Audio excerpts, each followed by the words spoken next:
I'm Diane, candidate for U.S. Senate, New York 2022. Today is Friday, July 24th, and I am here in front of a monument to President Franklin Roosevelt at the Four Freedoms State Park in New York on Roosevelt Island. In January of 1941, Franklin Roosevelt gave a speech which has been made very famous on the four freedoms. But what people often don't discuss is he said that these four freedoms are for every part of the world, and that he strongly believed they could be attained in our time, in his time. The four freedoms he spoke of are freedom of speech, freedom of worship, freedom from want, and freedom from fear.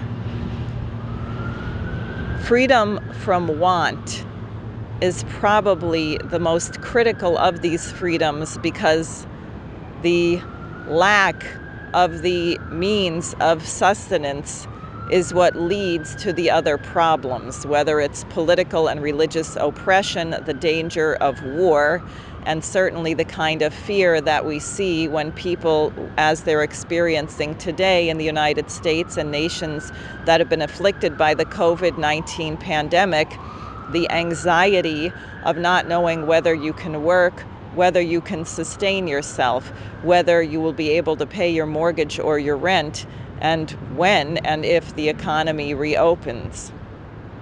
Therefore, it is very urgent that there be a meeting, as Lyndon LaRouche proposed some years ago, he called for a four powers agreement: the United States, Russia, China, India. President Putin today has called for the P5, the permanent members of the UN Security Council, which are the United States, the United Kingdom, France, Russia, and China.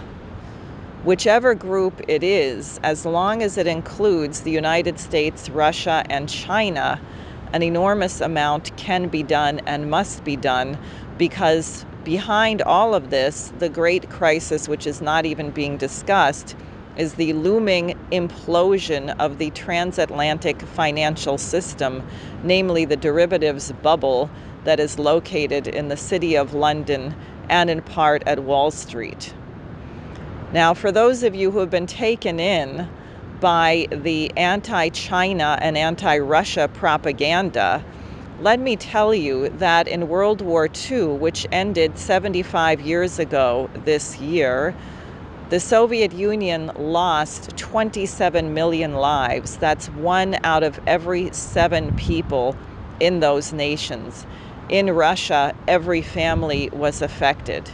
China lost close to or over 30 million lives. The wars were fought on their soil with devastating consequences. Those nations do not want war. President Trump has expressed that he does not want war. Prime Minister Boris Johnson of the United Kingdom has recently called for a New Deal on the scale of what Franklin Roosevelt did. While his proposal for £5 billion falls somewhat short of the mark, just the thought of it has been enough to draw attacks on him from the same voices like Christopher Steele in the UK, as we see against President Trump in more extreme and devastating form here in the United States today. The fear of such a meeting is exactly what these leftovers of the British Empire want to stop.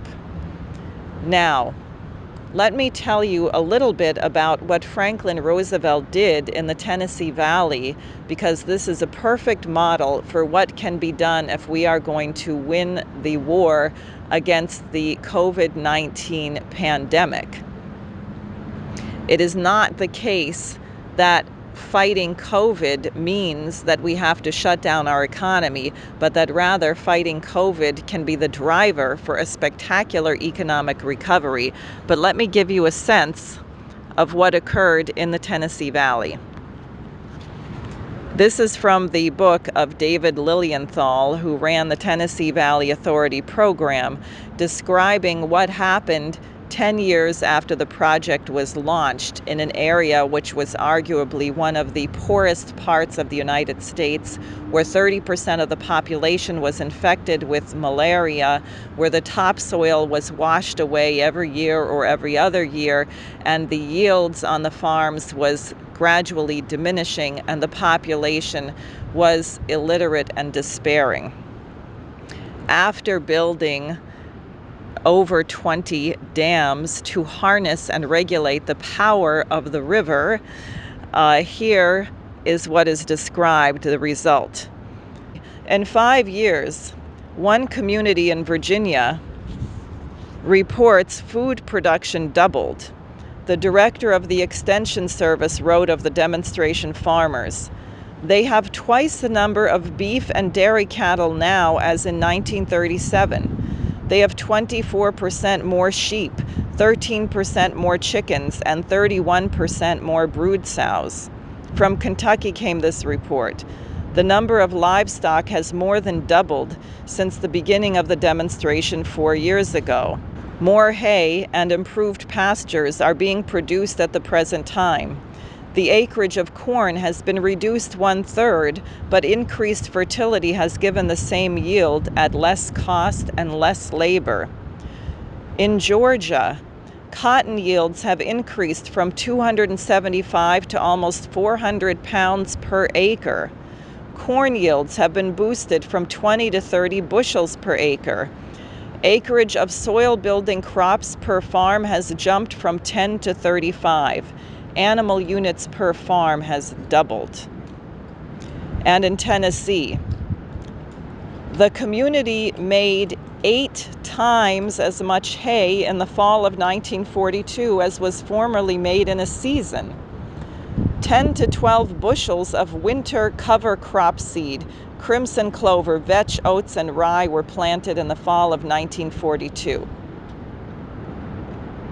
This result from the Tennessee Valley, after a mere 10 years of physical improvements and investment and the employment of tens of thousands of people, indicates why fighting COVID-19 need not destroy our economy, but can actually be the driver for the economy to grow.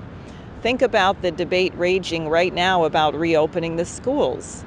If we were to actually equip every school with the equipment it needs, from plexiglass barriers to enlarged classrooms to temperature screenings, health facilities, adequate nutrition, healthcare monitoring, the schools could serve as a center for actually getting on top of the spread of the disease.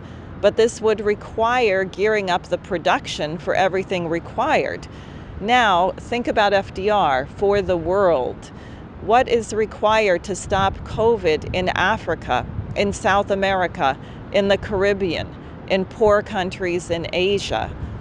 What is required is a mobilization of exactly that combination of nations, the P5 nations, emphatically the partnership between the United States and China as key producers of the whole.